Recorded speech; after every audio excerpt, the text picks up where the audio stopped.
जुहार सम्बलपुरी समाचार के आपण को स्वागत। 18 नंबर लोकसभा पहला अधिवेशन गलाकाल शेष होइछे। बाचस्पति ओम बिरला गलाकाल गृह के अनिर्दिष्ट समय तक मुलतवी घोषणा करिछन। यह अधिवेशन ती नुआकरी निर्वाचित होइतबार 539 जन सदस्य पद और गोपनीयतार शपथ नेछन बोली बाचस्पति कहिछन। एकक प्रवेशिका परीक्षा सीटीईटी आस्थानु मूल होउछे। 3टा सिटिंग थी परीक्षा करा जिबा। सकाल बेला 10 नु 11 बजे तक पहला सिटिंग, दिन बेला 12:30 नु 1:30 बजे तक 2 नंबर सिटिंग और ऊपर बेला 3 नु 4 बजे तक 3 नंबर सिटिंग थी परीक्षा हेबा। भिन्नक्षम वर्गर परीक्षार्थी मानकु अतका 20 मिनिट समय दिया जिबा बोली जना पड़िछे।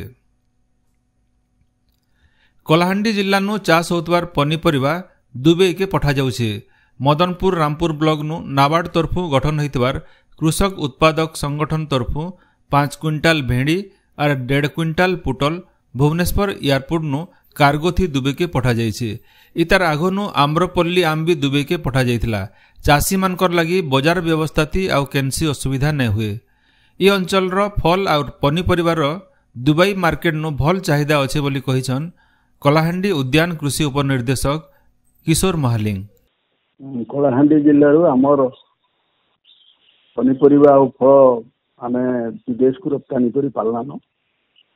जेनटा कि आज कलाहांडी रो नरलारू गला आंब से श्रद्धांजलि माझींकर बगीचारू आउ एम रामपुर गला भेंडी और पोटल। जेनटा कि आजिकल आम जेहेतु मार्केट रो बहुत प्रोब्लेम फेस कर लोकाली, तो सेटा विदेश के जीवा द्वारा हमको गोटे रास्ता मिल जाऊँगी जे आम निहाती कम अधिका पैसा कमे पार्मा निज जगार। पहला तो आंब जेनटा गला शांत ट्रेडर्स तरफ गला उद्यान विभाग प्रचेषा भेंडी और पोटल भी उद्यान विभाग प्रचेषा जाइए। चाषी मान को एति कहबार अच्छे जे आउ तांको लगी मार्केट रो अभाव नहीं रहे निकट भविष्य। आटा जेहेतु शुरुआत है आस्ते आस्ते आमर आंब जेको फल पनीपरिया आम पठे पार्मा दुबई के। दुबई भी गोटे भल मार्केट रोचे आमर पनीपरिया फल लगे। बरगढ़ जिला बरहागुड़ा पासे गाँ के जाइथिबार रास्ता नो बेआईन भावे तैयार करा जाउथवार टोल प्लाजा के प्रशासन रो निर्देश थी भंगा जाइछे। बरगढ़ संबलपुर जातीय राजपथ तैयार करथिबार ठेका संस्था अशोका बिलकन तरफु पहरापाट मंदिर पासु आमसड़ा तुरा आड़के जाइथिबार रास्ता नो टोल वसूल करबार लगी गेट बसा जाउथला। हेटाके गाँ लोके विरोध करी जिला प्रशासन ठाने अभियोग करथिले। नुआपड़ा जिल्ला नो 37,000 तालगज जगा जिबा। चड़क मारबार नो बर्तिबार लगी वन विभाग तरफु ई पदक्षेप निया जाउछे बोली खड़ियाल डीएफओ अजीज खान सूचना देछन। देखंतु ताଳ गछर अनेक बेनिफिट रहउची। फर्स्ट अछि कि सेटा लाइटनिंग अरेस्टर माने कि से हमकु वज्रपातरु रक्षा देई थाए, सुरक्षा देई थाए। द्वितीय होछि कि एटा हमर फॉरेस्ट बाउंड्री रे लगेले फॉरेस्ट बाउंड्री प्रॉपर्ली डिमार्केट ही परिबो। थर्ड होछि कि एटा हाथी माने को पई गोटे भलो खाद्य से माने खाया पई भलो पांती, तो से माननको भी खाया पई पर्याप्त मात्रा रे खाइबा मिली परिबो।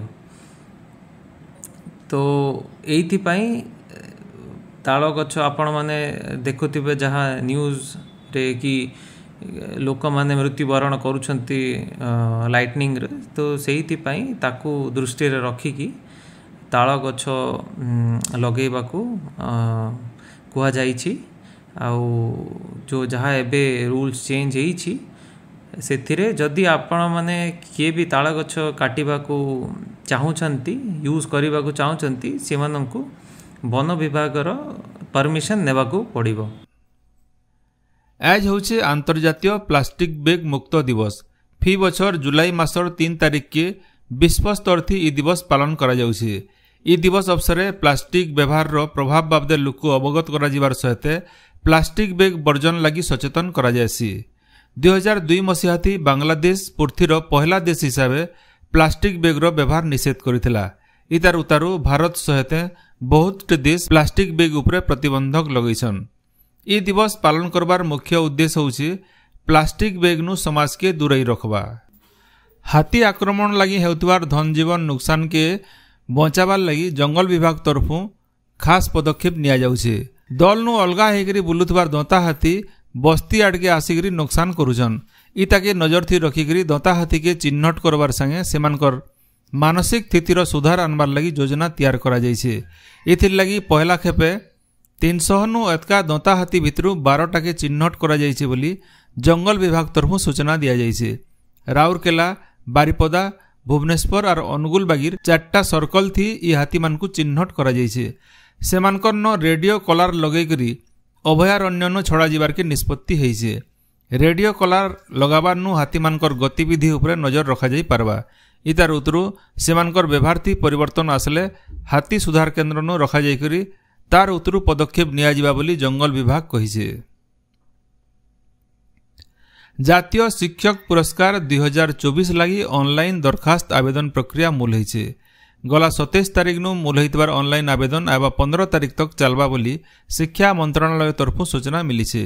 राज्य और केंद्र सरकारंकर अधीन थिबार भिन्न भिन्न स्कूल मानके पाठ पढ़ुतबार शिक्षक आउ प्रधान शिक्षक माने ई पुरस्कार पाइबार लगी निजे पंजीकरण करि पारबे। एथिर लगी सेमाने शिक्षा मंत्रालय तरफु खोला जाइतबार पोर्टाल थी आवेदन करबे। 50 जन शिक्षकों को ई पुरस्कार दिया जिबा। जिला, राज्य और जातीय स्तर थी इमानकु बछा जिबा बोली जना पड़िछे। एबा सेप्टेम्बर 5 तारिख गुरु दिवस दिन नवा दिल्ली विज्ञान भवन हेबार के थिबार स्वतंत्र समारोह थी राष्ट्रपति ई पुरस्कार देवे। राज्य भिन्न भिन्न कारण नु केते स्कूल के बंद करा जिबार के निया जाइतबार निष्पत्ति फेर घे समीक्षा करा जिबा बोली विद्यालय और गणशिक्षा मंत्री नित्यानंद गंड कहिछन। से कहिछन जे आगर सरकार अमल थी भिन्न भिन्न कारण दर्शा जाइकरी स्कूल मानकु बंद करी दिया जाइथिला। हेले इटा के नेकरी विभागीय सचिवंकु क्षेत्र स्तरीय रिपोर्ट दाखल करबार के कहा जाइछे। स्कूल खुलबार के नेकरी भिन्न भिन्न वर्गनु दाबी आसबार उतरु ई पदक्षेप निया जाइछे बोली मंत्री श्री गंड कहिछन। राज्य वयस्क, विधवा और दिव्यांग भत्ता बढ़ाबार के नेकरी विचार विमर्श चलीछे बोली सामाजिक सशक्तिकरण मंत्री नित्यानंद गंड कहिछन। से कहिछन अर्थ विभाग संगे आलोचना उतरु ई निष्पत्ति निया जिबा। भत्ता परिमाण के 3000 टंका के बढ़ाबार के विचार करा जाउतबार से सूचना देछन। बरगढ़ जिल्ला नो मसला मिशन कार्यक्रम थी हल्दी चाष करा जिबा। जिला उद्यान विभाग तरफु हल्दी चाष करबार लगी चासी मानकु सब्सिडी रेट थी हल्दी बिहन दिया जाउछे। जिल्लार 12टा ब्लॉक रे 100 हेक्टर हल्दी चाष करबार लगी थी रहिछे। चासी माने हल्दी चाष करी जनता भल 2 पैसा लाभ पाइबे हेतिर लगी सेमानकु भल बिहन जोगे देवार व्यवस्था करा जाइछे बोली कहिछन बरगढ़ उद्यान कृषि उपनिर्देशक गोविंद चंद्र पंडा। आमर गत वर्ष राज्य सरकार स्टेट स्पाइस मिशन लॉन्च करथिले। राज्य मसला मिशन से योजना रे आमर बरगढ़ जिल्ला रे प्राय सबु ब्लॉक कवर करिकी आमे हलदी चाष को प्रमोट करुचु। गत वर्ष धनिया एवं लंका 2टा चाष को प्रमोट कराइतला। ए वर्ष हलदी चाष को प्रमोट कराउछि। साधारणतः हलदी को बहुत कम चाषी माने चाष करुथले। ए वर्ष आमे ताको व्यापक भाव में करबा को चाहूचु। जने चाषी अति कम रे 25 डिसमिल आ सर्वाधिक 50 डिसमिल जगार करि परिबे जहा द्वारा अधिक चाषी कभर हेबे। 25% कॉस्ट रे 4 भागरु भागे कॉस्ट देकी से आमर हलदी बिहन नेबे एवं लगे सारला परे आमे जीपीएस रे फोटो उठेगी से जतिकी पैसा फार्मर शेयर देथिले तांको फेरई देबु। अर्थात से माने फ्री ऑफ कॉस्ट पाइबे। आ राज्य सरकारंकर जो मूल उद्देश्य हला एथिपई जे नुआ हलदीटा जोटा आमर प्रगति वेराइटी दिया है ये चाषटा हो सारा पर चाषी किसी बिहन आकार बिक्री करेंगे आउ कि आमर एसएचजी ग्रुप्र माँ मान को देवे जहाद्वारा से हलदी गुंड तैयारी करिकी से निजे स्वावलंबी हो पारे। नुआपड़ा जिला खड़ियाल उपखंड स्वास्थ्य केन्द्र और खड़ियाल महिला डिग्री कॉलेज मिलित आनुकूल्य थी सिकिल सेल रोग सचेतनता शिविर और स्वास्थ्य परीक्षा हो जाइए। स्वास्थ्य विभाग तरफु डाक्तर शुभ्रांगिनी रथ और विजय किशोर चलान जोग देकर सिकिल सेल रोगर लक्षण और तार चिकित्सा बाबदे आलोचना करथिले। बौद्ध सहर श्री सत्यसाई सेवा संगठन तरफु 1 दिवसीय युवा उत्सव पालन होइछे। ई कार्यक्रम थी जिल्लार भिन्न भिन्न इलाका 150 नु अतका जुआन पिला टुकिल जोग देथिले। भारतीय संस्कृति और आध्यात्मिकता के नेकरी केंता मानवीय मूल्यबोध भित्तिक व्यक्तित्व गठन करा जाई पारबा से बाबदे अतिथि माने आलोचना करथिले। बरगढ़ जिला पाइकमाल विंध्यवासिनी डिग्री कॉलेज रो सिकिल सेल बाबदे चलितबार सचेतनता अभियान उद्यापित हो जाइछे। अध्यापक प्रभात कुमार विश्वालकर अध्यक्षतान होइतबार सभान अध्यापक अंकित कुमार दास, अध्यापक प्रदीप कुमार देवान सिकिल सेल बेमार बाबदे बुझेइथिले। बरगढ़ जिला अताबिरा स्टेट बैंक नु धान बिक्री पैसा बाहर करी घर के फिरुतिला बेले 2 जन चाषींकर 1,60,000 टंका लुट होइछे।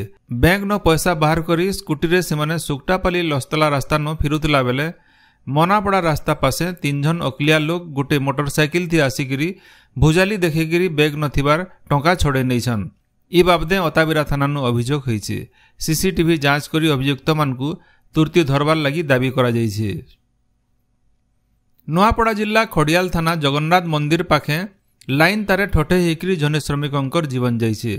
घर काम चलीथिला बेले लोहार रोड 11 केवी लाइन तारती ठटे हो जाइथिला।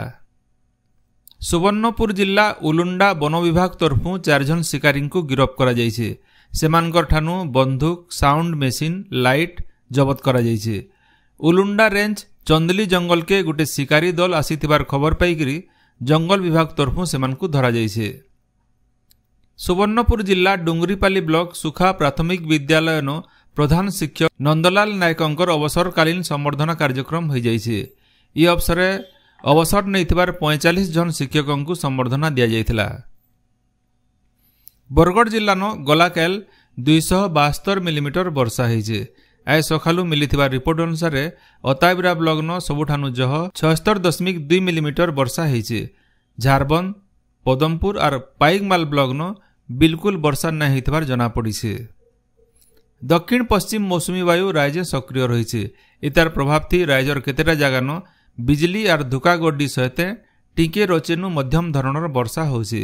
एबा 6 तारिख आड़े वर्षार परिमाण बढ़वा बोली आंचलिक पाणीपाग केन्द्र भुवनेश्वर तरफु सूचना मिली। आजिर संबलपुरी समाचार एतकिन शेष है। जोहार।